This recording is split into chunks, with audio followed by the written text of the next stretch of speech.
जय श्री श्याम। कलयुग में भी क्या भगवान दर्शन देते हैं? आज आपको एक कथा के माध्यम से बताते हैं। कृष्णनगर के पास एक गांव था। वहाँ पे ब्राह्मण रहते थे। वो पुरोहिती का काम करते थे। एक दिन यजमान के यहाँ पूजा कराकर घर लौट रहे थे तो रास्ते में देखा एक मलिन साग वाली बैठी साग बेच रही थी। काफ़ी भीड़ लगी हुई थी। सभी लोग साग तुलवा रहे थे। जो जितना साग लेता उसको उतना वो साग वो दे देती थी। एक दिन किसी भी जान पहचान वाले आदमी को साग खरीदते देखा तो वो भी वहीं पर खड़े हो गए। उन्होंने देखा कि साग वाली के पास एक पत्थर है। वो उसी से 5 सेर को भी तौल देती है और जो 1 सेर लेने आता है उसको भी तौल देती है। एक ही बाट में सारे जो है तौल हो रहे थे। पंडित जी को इस चीज़ का बहुत ही आश्चर्य लगा। उन्होंने साग वाली से पूछा, बेटा तुम एक ही पत्थर से सारे तौल कैसे तौल देती हो? इसका वजन ठीक उतरता है? पंडित जी की जो परिचित थे उन्होंने कहा, पंडित जी ये बहुत ही आश्चर्य की बात है। हम लोगों ने इससे कई बार साग लिया है और कई बार बाहर भी तौलवा के देखा है। जो साग होता है वो पूरा पूरा उतना ही निकलता है, वजन पूरा सही उतरता है। पंडित जी कुछ रुक कर साग वाली से बोले, बेटी यह पत्थर मुझे दोगी? साग वाली ने बोला, नहीं बाबा जी, मैं आपको ये पत्थर नहीं दे सकती। मैंने बहुत कठिन तप से इसको पाया है। मेरे पास जो शेर बटखोर थे वो खो जाते थे और मेरे भाई लोग अक्सर मुझे मारते थे। मैं आपको बता रही हूँ 3 वर्ष पहले की बात है। एक बार जो है मैं शेर बटखोरे मेरे खो गए। फिर जब मैं घर गई तो मेरे भाइयों ने मुझे खूब मारा और मैं रोटी रोटी घाट पर आकर बैठ गई और मैं मन ही मन भगवान को पुकारने लग गई। इतने में ही मेरे पैर के पास ये पत्थर लगा तो मैंने इस पत्थर को उठा लिया और ठाकुर जी से कहा, महाराज मैं तौलना नहीं जानती हूँ, ऐसी कृपा करना जिससे इसी से सारे तौल हो जाएं। बस तब से मैं इसे अपने पास रखती हूँ। अब मुझे अलग अलग बटखरों की भी ज़रूरत नहीं पड़ती, इसी से मेरा काम बन जाता है। बताओ मैं अब आपको ये कैसे दे दूँ? जब इससे मेरा सारे काम हो जाते हैं तो मैं आपको दे दूँगी तो मैं क्या करूँगी? साग वाली ने उससे पंडित जी से ऐसा कहा। पंडित जी बोले, मैं तुम्हें बहुत सारा धन दूंगा और जो है रुपए दूंगा। तुम्हें कितने? तो साग वाली बोली, कितने रुपए दोगे? मुझे वृंदावन का खर्च दोगे? सब लोग वृंदावन गए हैं, मैं भी जो है जाना चाहती हूँ पर मैं नहीं जा सकती। ब्राह्मण ने कहा, कितने रुपए में तुम्हारा काम हो जाएगा? साग वाली ने कहा, पूरे 300 रुपये चाहिए। ब्राह्मण बोले, अच्छा बेटी ठीक है, ये बताओ यह तुम जो शिला है इसको कहाँ रखती हो? साग वाली ने कहा, मैं इसी टोकरी में रखती हूँ बाबा जी, और कहाँ रखूँगी? ब्राह्मण घर लौट आए और चुपचाप बैठे रहे। ब्राह्मणी ने पति से पूछा, आप उदास क्यों बैठे हैं? देर हो गई है इस वजह से? ब्राह्मण ने कहा, नहीं, आज मेरा मन खराब है, मुझे 300 रुपये की ज़रूरत है। तो ब्राह्मण की जो पत्नी थी उन्होंने कहा, इसमें उदास होने वाली कौन सी बात है? आपने मेरे जो गहने बनवाए हैं, ये विशेष ज़रूरत हो तो आप ले लीजिए, क्योंकि वो इसी समय काम आते हैं जब ज़रूरत पड़ती है। दोबारा जब पैसे होंगे तब फिर बन जाएंगे। इतना कहकर ब्राह्मणी ने गहने उतार दिए और ब्राह्मण ने उनको बेचकर पैसे इकट्ठा किए और सुबह ही वो साग वाली के पास जाकर उसको रुपए दे आए और बदले में वो शिला को घर ले आए। गंगा जी शिला जी को ले आए। फिर गंगा जी पर जाकर अच्छी तरह से धोया, उन्हें नहा धोआ कर घर लौट आए। इधर ब्राह्मण जो गंगा जी पर धुला रहे थे भगवान जी को, तभी एक छोटा सा बालक ब्राह्मणी के पास आया और बोला, पंडिताइन तुम्हारे घर ठाकुर जी आ रहे हैं, घर को अच्छी तरह से साफ़ सुथरा कर लो। तो ब्राह्मणी जो है सरल स्वभाव की थी, उसने वैसा ही किया, घर को साफ़ सुथरा कर लिया, पूजा की सामग्री तैयार कर दी। और जब पंडित जी आए तो उन्होंने देखा तो बहुत ही आश्चर्य में हुए। तो उन्होंने कहा ब्राह्मणी से कि ऐसा तुमने सब बढ़िया से व्यवस्था कर दी? तो बताया उन्होंने कि एक बालक आया था और उसने बताया कि ठाकुर जी आ रहे हैं, तो व्यवस्था मैंने कर दी। पंडित जी ने जो शिला लाए थे उन्होंने बढ़िया से सिंहासन दिया, उसको बैठाला और बढ़िया से अच्छे से पूजा करी। जो है इस तरह से उन्होंने खूब पूजा करी भगजा और उनको बैठाल दिया। पंडित जी जब सो गए पूजा वूजा करने के बाद, तो उनको भगवान ने सपने में दर्शन दिए और कहा कि तुम ये जो शिला लेके आए हो इसको वापस कराओ, नहीं तो जो है तुम्हारे लिए अच्छा नहीं होगा, तुम इसको फेंक दो। पंडित जी ने कहा, नहीं, मैं तुम्हें नहीं फेंकूंगा, ना मैं इसको वापस करूंगा। फिर जो है 2-4 बार फिर सपना आया, इसी तरह का सपना आया, फेंक दो नहीं तो तुम्हारे लिए अच्छा नहीं होगा, ख़राब हो जाएगा।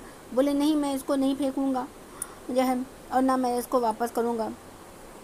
पंडित जी के पास जो भी फूल रहता, पास में जो भी रहता, वो उसी से पूजा करते। 2-4 दिन बाद फिर सपना आया, मुझे फेंको नहीं तो तेरा लड़का मर जाएगा। पंडित जी ने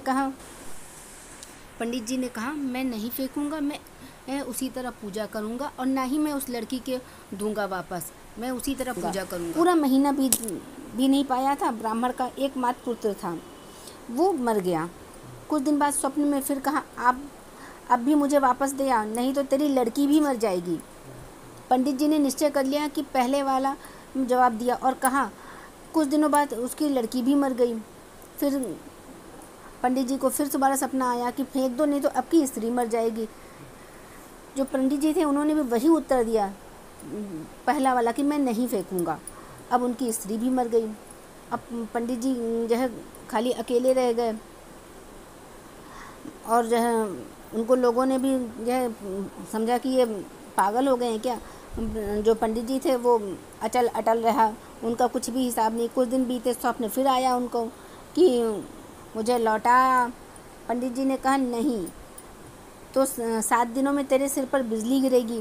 ब्राह्मण बोले कि गिरने दो, मैं तुम्हें उस साग वाली की गंदी टोकरी में नहीं रखने का मैंने कर रखा है।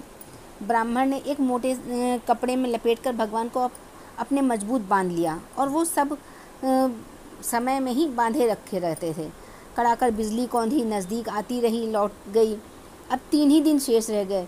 एक दिन ब्राह्मण जी घाट पर संध्या पूजा कर रहे थे। 2 सुंदर बालक उनके पास आकर जल में कूदे। उनमें से एक सांवला था और दूसरा गोरा था। उनके शरीर पर कीचड़ लिपटा था, तो वो ढंग से जल में कूदे कि जल उछलकर ब्राह्मण के शरीर पर पड़ा।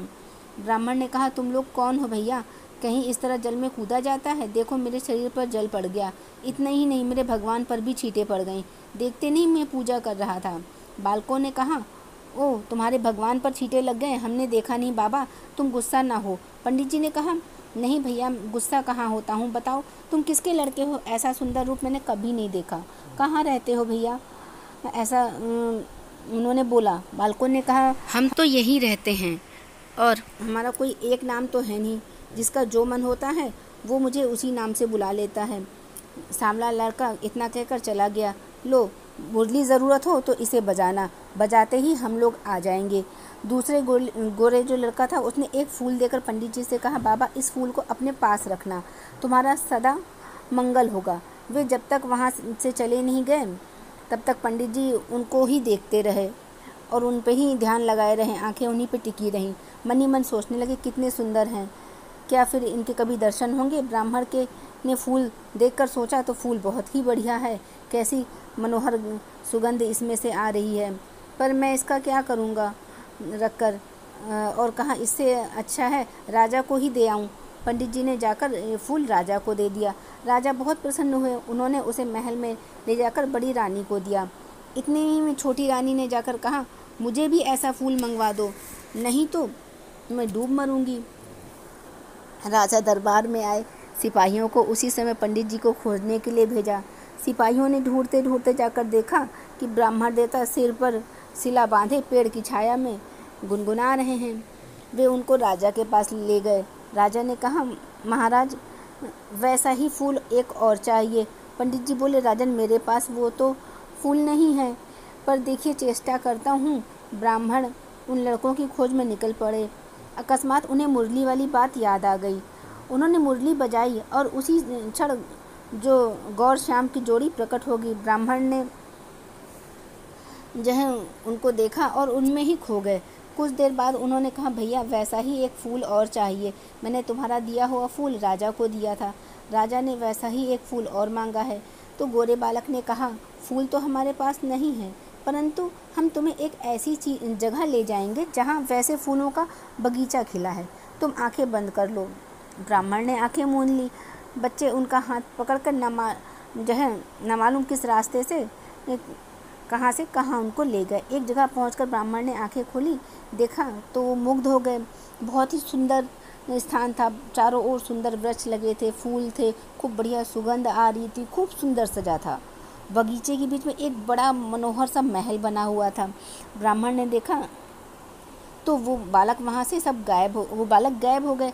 वे साहस कर कर आगे बढ़े, महल के अंदर जाके देखे और सुसज्जित बड़ा सा स्थान देखा। बीच में एक दिव्य रत्नों का सिंहासन भी देखा, वो भी खाली पड़ा हुआ था। पंडित जी ने कहा, उस स्थान को मंदिर समझकर प्रणाम किया और उनके माथे पर बंधी हुई ठाकुर जी की शिला खुलकर नीचे जो है पड़ गई। तो ज्यों ही पंडित जी ने उसे उठाने को हाथ बढ़ाया, शिला फटी और उसमें से भगवान लक्ष्मी नारायण प्रकट हुए और तुरंत सिंहासन पर विराजमान हो गए। भगवान नारायण मुस्कुराते हुए बोले, ब्राह्मण से कहा कि हमने तुमको कितना दुख दिया, परंतु तुम अटल रहे, तुम हिले नहीं अपने उससे, तुमने हमें छोड़ा नहीं, पकड़े ही रहे। इसी से तुम्हें हम सशरीर यहाँ लेके आए हैं। जो भक्त स्त्री, पुत्र, घर, गुरुजन, प्राण और धन, इन सब लोगों को, लोक परलोक को छोड़कर हमारी शरण में आ जाता है, भला उन्हें हम कैसे छोड़ सकते हैं। इधर देखो, यहाँ खड़ी है तुम्हारी जो है स्त्री, तुम्हारी कन्या, तुम्हारा पुत्र, ये सब मुझे प्रणाम कर रहे हैं। तुम सबको मेरी प्राप्ति हो गई है। तुम्हारी एक ही निश्चय से सारा परिवार मुक्त हो गया। जय लक्ष्मी नारायण। दोस्तों, वीडियो अच्छा लगा हो तो लाइक और सब्सक्राइब कीजिएगा। इस कहानी से आपको ये समझ में आया होगा कि कलयुग में आप भगवान की प्राप्ति कर सकते हैं, भगवान के दर्शन कर सकते हैं, और ज़रूर भगवान के दर्शन होंगे। आपको अपना जो निश्चय है उसको दृढ़ करना है, मजबूत करना है। तो वीडियो को ज़रूर लाइक कीजिएगा और शेयर करना मत भूलिएगा।